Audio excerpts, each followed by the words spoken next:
y como conocimos algunos detalles, algunos de ellos no fueron públicos.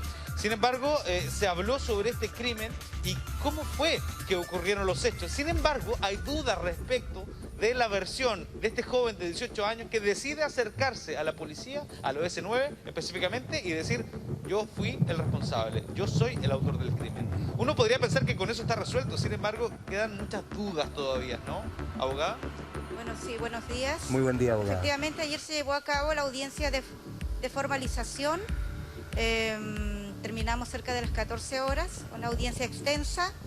En primer lugar, ¿cierto?, lo que se debatía ayer era la comunicación de cargos al imputado y luego el debate de las cautelares. ¿Por qué hay dudas todavía? Hay un hombre, un adulto ya, 18 años, que dice: yo cometí el crimen. Sin embargo, todavía hay suspicacias respecto de cómo ocurrieron los hechos, abogada.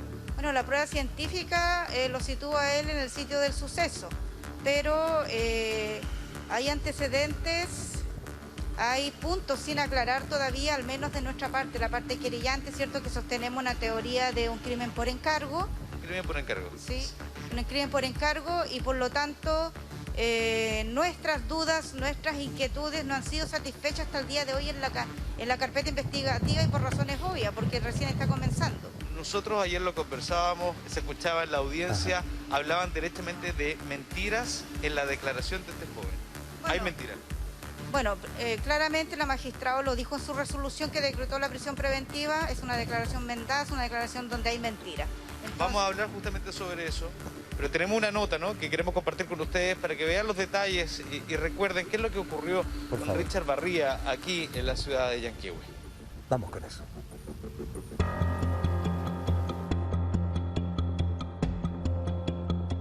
Se recibió en la Fiscalía de Puerto Varas una denuncia por parte del imputado del homicidio. Se recibió una denuncia por algún hecho de connotación sexual en relación precisamente con este incidente.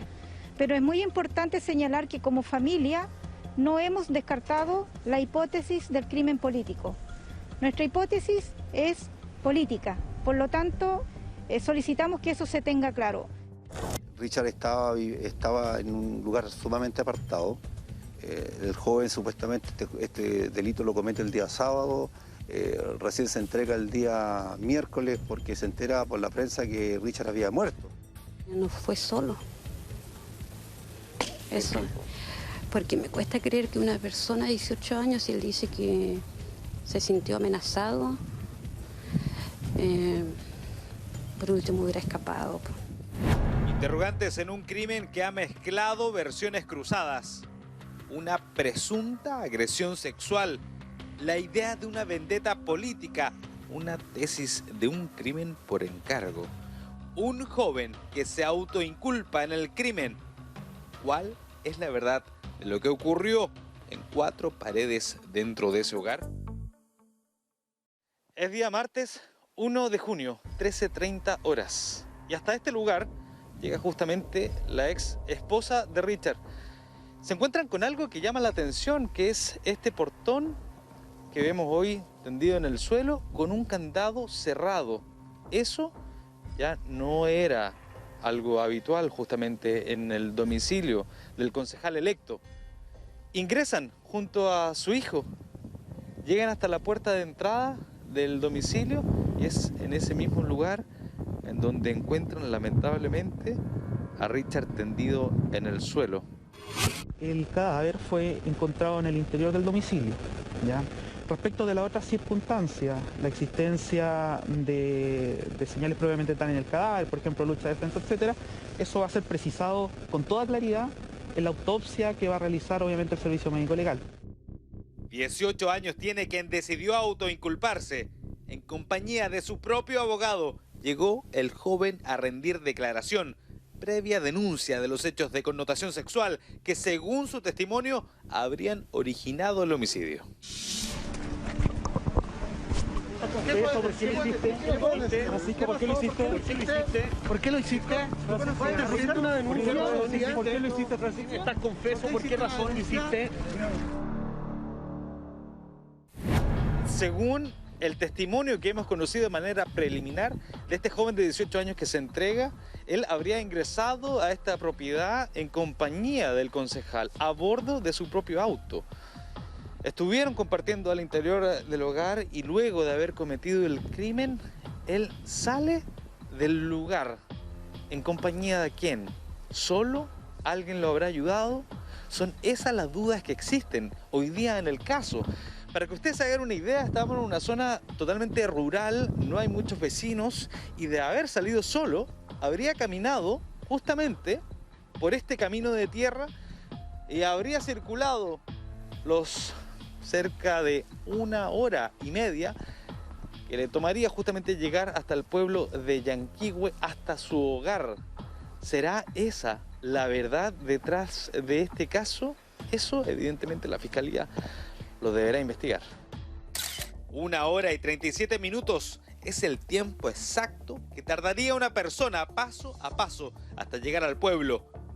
¿Pudo el presunto autor transitar sin ser observado por nadie, caminando solo en medio de la lluvia, sin ser asistido? Una pregunta que para los cercanos al concejal despierta las suspicacias. Es precisamente este el camino que debió haber recorrido si es que la versión del joven de 18 años es real. Este camino es el que retorna justamente hasta la comuna de Yanquihue. Si es que lo realizó a pie o si es que lo realizó en compañía de otra persona, eso aún está por verse en la investigación de la Fiscalía. Richard estaba en un lugar sumamente apartado.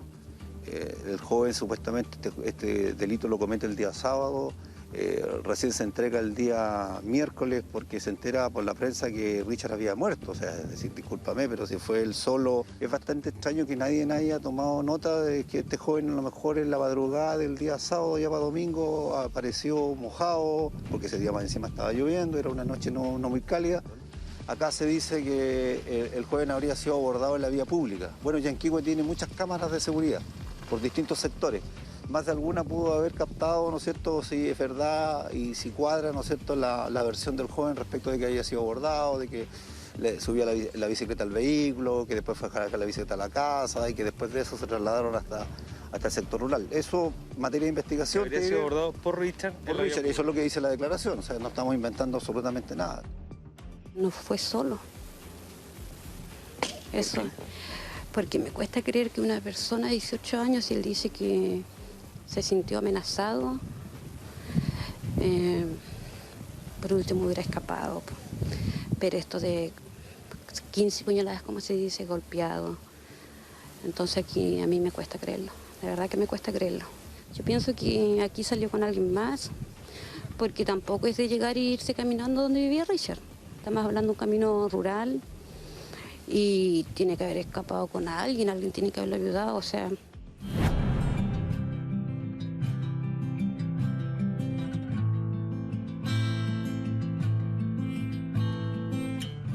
Y en medio de todo este contexto judicial, estas dudas que aún no se resuelven, están ellos, la comunidad que ha decidido llegar hasta acá, a las cercanías del cementerio municipal, para despedir no solamente al concejal electo, sino que también un amigo, una persona cercana, una persona, un funcionario que siempre estuvo cerca. Y es por eso que han decidido hoy estar en esta despedida.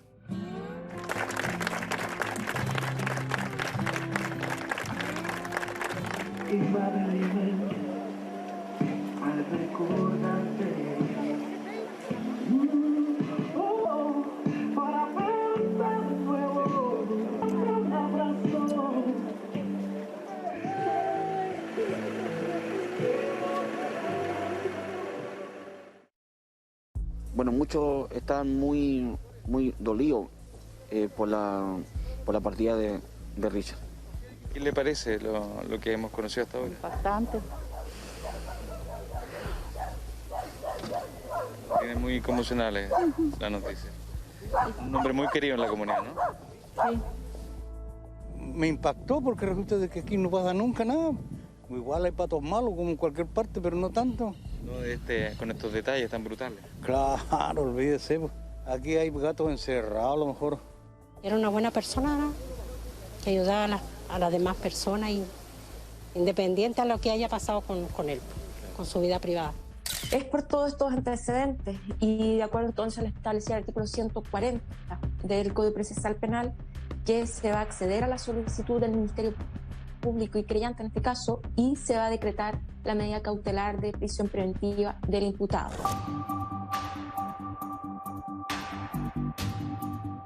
Este domingo cerca del mediodía se conocieron detalles de la investigación durante la audiencia de formalización. Homicidio simple según la Fiscalía, 120 días para investigar y el joven de 18 años en prisión preventiva. Pero aún existen dudas sobre su versión. Para la abogada de la familia, ¿pudo el joven mentir en su declaración? ¿Cómo es que salió del lugar? ¿Pudo haber participado alguien más? Incluso con la confesión del crimen, aún rondan preguntas en torno al caso del crimen del concejal. Lo escuchábamos en voz del tribunal y hay dudas respecto de este relato. Mentiras derechamente, justamente según la opinión de la parte querellante. Pero la pregunta es el por qué.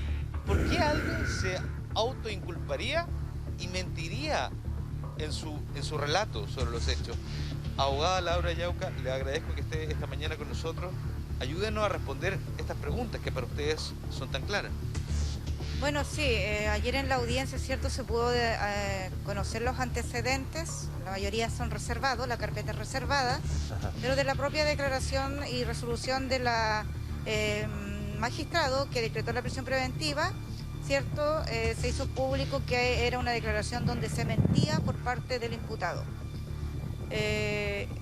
Inconsistencia. Por supuesto que hay inconsistencia, todavía hay falencias en la investigación que obedecen al tiempo corto en que ya está investigación y por lo tanto hay dudas que zanjar, hay puntos que no pueden quedar en la nebulosa como están hoy día y por lo mismo se han solicitado por la parte querellante al menos más de 11 diligencias, todas ya decretadas por el Ministerio Público y en ejecución. Julieta Yauca, cuénteme, abogada, ¿por qué alguien, porque usted además de ser la abogada es amiga de Richard, ¿por qué alguien quisiera cometer un crimen por encargo en contra de él? Bueno, eso es algo que vamos a tener que indagar, ¿cierto? La investigación lo dirá, si se arroja ese resultado, pero es importante señalar brevemente que Richard no solamente era una persona que ayudaba a quien se lo solicitaba, esa era la razón por la que su portón siempre estaba abierto en su casa, porque allí podía llegar todo aquel que necesitase ayuda. Claro. Y sino también que él tenía en camino algunas investigaciones. Recordar que yo también era su abogada mientras él acá existía en el Gualmapu, ¿no? Usted me habla de investigaciones, investigaciones me imagino yo dirigidas a la probidad. Sí, en realidad son unos documentos, ¿cierto?, que él me exhibió, que obviamente por mi seguridad no voy a dar más detalles, pero era una investigación que estábamos iniciando juntos los dos y que yo la voy a concluir. ¿Ya? Usted justamente me habla de que estaba involucrada en esta investigación y además usted ha hablado de que ha recibido amenazas también por su rol en este caso. Sí. Eso es así, ¿no? Bueno, es algo que de verdad me ha prestado más que intimidación, bastante curiosidad me ha brindado porque la verdad es que yo soy abogada, llevo muchos casos. Y primera vez que me veo tan hostigada, amenazada y me intentan intimidar por un caso que yo estoy litigando, ejerciendo naturalmente mi profesión. Rodrigo. Entonces... Abogada, ¿usted tiene identificada las personas que le envían esas amenazas, que la amedrentan? ¿Por parte de quién recibe esas amenazas? Bueno, no, yo hice llegar todo eso inmediatamente, ¿cierto? Soporté una noche y una mañana de hostigamiento. Le hice llegar a la PDI en una denuncia que interpuse. Evidentemente la gente que hace este tipo de cosas es gente cobarde y lo hace con perfiles falsos. Pero ocurrió algo muy extraño. El día en que interpuse la denuncia ya no recibí de nadie más ningún hostigamiento, ninguna amenaza y eso me hace pensar que venía de un solo foco. No eran distintas personas. Muchas dudas respecto de lo que pasó con Richard. Sin embargo, tenemos un autor confeso. ¿Por qué no creerle? Yo sé que no me puede contar los detalles específicos, pero hay usted lo ha dicho, claramente mentiras en su declaración. ¿Están identificadas o es una sensación? A ver, tal como lo señaló la magistrada en su resolución ayer, es una declaración donde hay mentiras. Si bien la prueba científica lo sitúa a él en el sitio del suceso, ¿cierto? Y como al menos uno de los responsables, desde nuestro punto de vista como abogada querellante, aún faltan indagaciones que hacer para poder aclarar el móvil. El móvil aquí no está claro. El fiscal fue claro ayer, el móvil aquí se tiene que investigar. No está claro, para nosotros tampoco está claro si él actuó solo o tuvo algún coautor, o hay algún autor intelectual, o hay algún cómplice, o hay un cubridor, claro. Porque son todas cuestiones que no han sido aclaradas. Abogada, le pregunto directamente, usted lo dijo de manera bastante vehemente en los primeros días, usted hablaba de un crimen político, ¿eso lo mantiene? Está dentro de las aristas de lo que nosotros estamos investigando, atendido a que las campañas, y me imagino que en todo el territorio fue así, no fueron campañas muy limpias, ¿ya? Ahora vemos en otras comunas que la situación fue peor, parece. Entonces, sin duda alguna, es una arista que tampoco estamos descartando. Grave, discúlpeme, pero claramente en política hay adversarios, pero este punto, ligar el crimen con la campaña política, ¿qué tan graves eran las investigaciones que estaba siguiendo el concejal? Bueno, mire, yo espero que esas investigaciones lleguen a buen resultado. Yo voy a hacerlo llegar al Ministerio Público y vamos a ver qué tan graves son. Si es que se arriba, ¿cierto?, alguna conclusión. Vamos a hacer llegar los antecedentes porque por lo demás forman parte de nuestra tesis. Ya. Respecto del móvil. Sí. ¿Usted no confía en el relato, en la versión de este joven que dice que se habrían reunidos previamente? De hecho, hay algunos testigos que así lo relatan y que finalmente realizaron una reunión simplemente en la casa. Bueno, él dice, esa es la versión de él dice que hubo una reunión. Son todas cuestiones que hay que por determinar, sobre todo si quien lo dice en su declaración y según lo que señala la magistrado y lo que nosotros pudimos constatar, miente. Hay un punto que a la familia le llama la atención justamente cuando llega a casa de Richard ese día martes, cerca de la 1:30. El candado de su portón estaba cerrado. No es algo normal, no es algo frecuente en casa de Richard. ¿Se perició ese elemento? ¿Se sabe el por qué se cerró ese portón? Bueno, Richard mantenía su portón abierto hasta atrás, ¿ya? Ese portón nunca estaba cerrado prácticamente.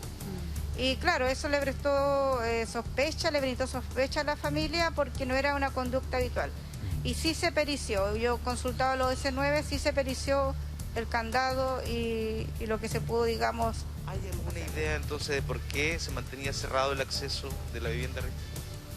Bueno, dentro de nuestra teoría del caso, más que de la familia, nosotros como abogados tenemos que hacer nuestro propio análisis también de las evidencias y todo, es que es un resguardo más que adoptaron los agresores para actuar sobre seguro.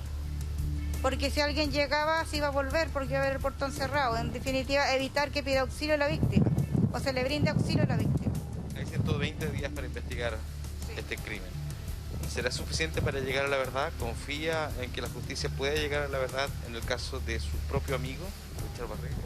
Nosotros confiamos en que se puedan desarrollar todas las diligencias, se llegue a la verdad que se condiga con la realidad, no solamente a la verdad jurídica, y estimamos que 6 meses habría sido prudente, pero existe la posibilidad de pedir ampliación, así es que...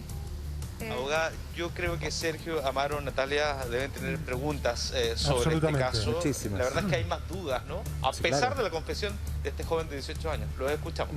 Absolutamente. Primero quiero además también agradecer a la señora Orieta justamente por la confianza depositada en el canal. Esta es la primera conversación distendida que tiene con un medio de comunicación para hablar al respecto.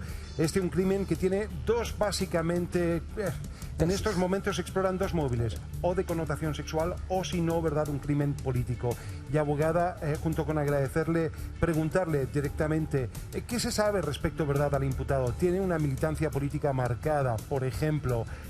¿O hay algo que tensione a Yanquihue de tal modo que propicie un acto de violencia de esta índole como la que hemos conocido?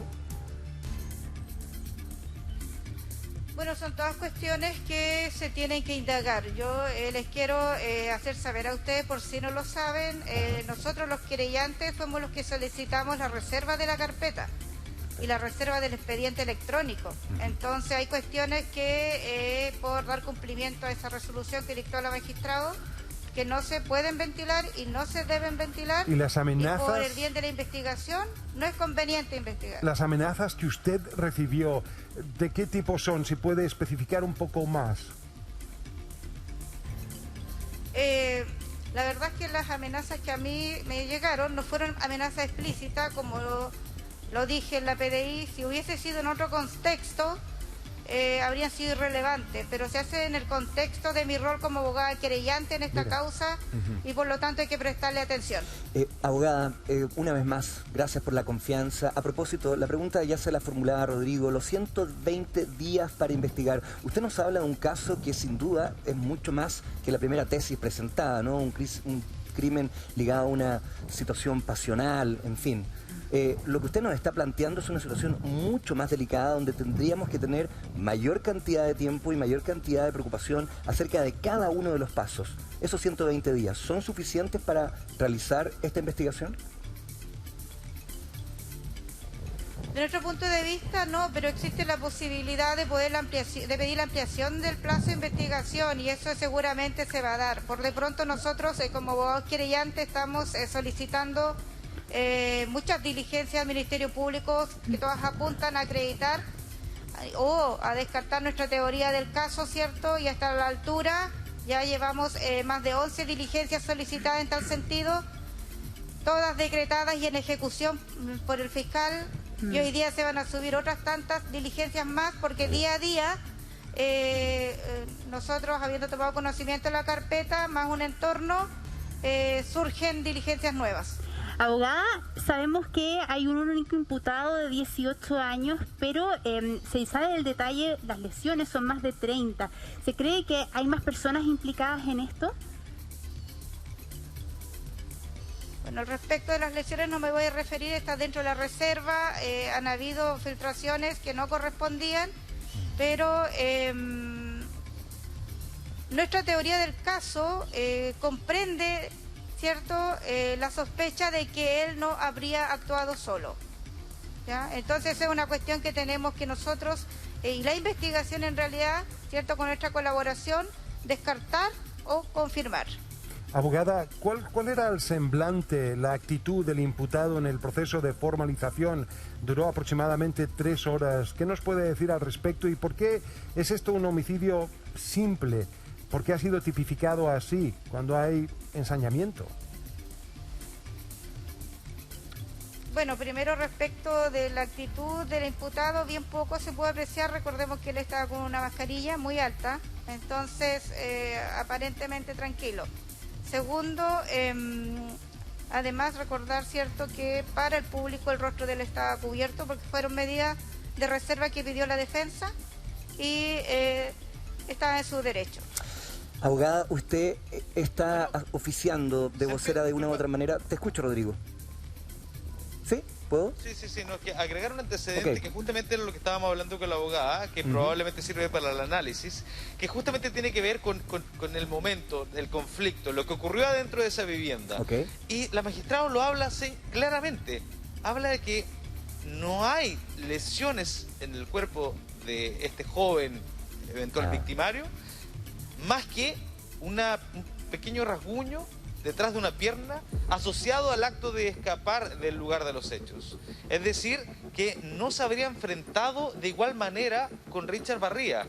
¿De qué manera esto pudiese configurar una legítima defensa en el caso de haberse sentido atacado de alguna manera, según el relato de sus hechos? Son finalmente esas las dudas que surgen en el caso, ¿no? Claro que sí. Claro, eso es algo que la magistrada dijo públicamente en su resolución y por eso puedo referirme. Efectivamente hay un certificado médico que da cuenta que él no tenía ningún tipo de lesión salvo una detrás de la pierna y que se atribuye a cuando escapa del lugar.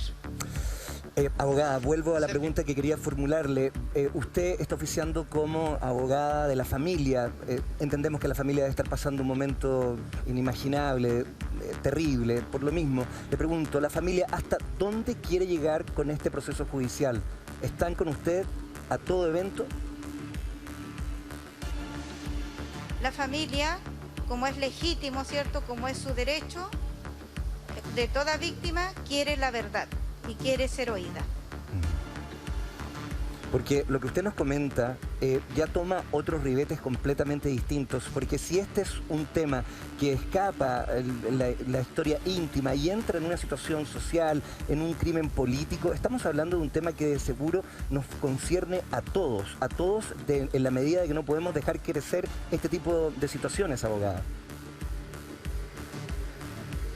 Bueno, por lo mismo, frente a esa inquietud que se planteó desde un principio, ¿cierto?, a las dudas que se plantearon desde un principio cuando se tomó conocimiento de este triste suceso, es que nosotros como querellante presentamos la querella para que se investigue todas las aristas y no queden aristas sin investigar, porque eso quedaría en duda. Por lo tanto, por eso insistimos nosotros en que se investiguen todas las aristas para dar tranquilidad a todos finalmente. ¿Cómo no? Bueno, y nos acompaña decía, además... ¿no?, un hecho que evidentemente ha conmocionado la localidad de Yanquihue. Amaro, disculpa, te escucho. No, es justamente para estar con... y nos acompaña el exprefecto Verdad Arenas, además que investiga y ha sido especialista en investigar homicidios. Y quiero preguntarle, Verdad, al respecto, ¿qué es lo que usted desprende de las palabras propias de la abogada? ¿Qué es lo que rescataría que pueda ser valioso en el marco de esta investigación, prefecto? Yo creo que la complicación en este caso es tratar de entender la motivación. Yo pienso que aquí hay una motivación ambigua que de alguna manera revela tácitamente la ambigüedad del autor del hecho. Eso es lo que complica, porque algunas acciones no son coherentes en el sentido, por ejemplo, que no justifica el hecho de la agresión por un eventual problema de connotación sexual, pero después termina, por ejemplo, efectuando rayados en los muros que, de acuerdo a lo que ha señalado el propio abogado, lo habría efectuado él después de cometer el crimen. Eso le resta un poco de espontaneidad para justificar una eventual respuesta ante un ataque por parte de la víctima. Perfecto. A ver, estamos frente a una situación sobre la cual sin duda tenemos que detenernos y pensar muchísimo, porque acabo de escuchar en la mañana, y no quiero relacionar los dos conceptos, pero por supuesto que nos genera tensión. Las elecciones municipales en México han tenido escenas escabrosísimas, crímenes violentísimos, incluso con detalles realmente macabros en las últimas horas. Cuando hablamos de un crimen que puede tener un origen político, tenemos que encender todas las alertas. ¿Usted cree que, según las palabras de la abogada que señala que hay documentos, que hay una investigación, que hay amenazas que habría recibido el concejal y también ella misma a causa del mismo proceso, ¿no le parece a usted que es algo sobre el cual tenemos que poner mucha atención, intentar iluminar el proceso para bien de todo el país? Sí, ciertamente uno no puede descartar en este momento de la investigación esa arista completamente, pero tampoco hay que perderse, por supuesto. Hay que, si el problema está en lo ambiguo que es todo el relato, que no tiene consistencia, hay que tomar en consideración que al momento que este joven hace esas marcas, escribe en el muro, no sabemos si un concepto o un grupo de palabras, hay que tener claro que ese es un proceso consciente, que está autodirigido hacia objetivos definidos previamente. Entonces eso, quiero que me entiendan, rompe un poco la espontaneidad del caso. O sea, yo reacciono ante un hecho de connotación sexual. Lo normal sería que yo me retire del lugar, me vaya, pero me quedo en el lugar, no auxilio a la persona que está lesionada. Agonizando. Exactamente, y me tomo el tiempo de escribir en los muros. O sea, es algo que... Por eso es que yo hablo de esta motivación ambigua, que revela de alguna manera lo que tiene en su cabeza el autor. Yo entiendo ese alcance, me parece muy interesante además también, dado lo que además es el historial de homicidios que usted conoce, y al respecto preguntarle también por esos otros componentes, la planificación, la alevosía, el ensañamiento. Vamos por partes. De buenas a primeras, yo sé que es muy preliminar. ¿Usted piensa que aquí hubo efectivamente planificación? Es posible que haya habido planificación porque, mira, yo hago el siguiente tipo de análisis.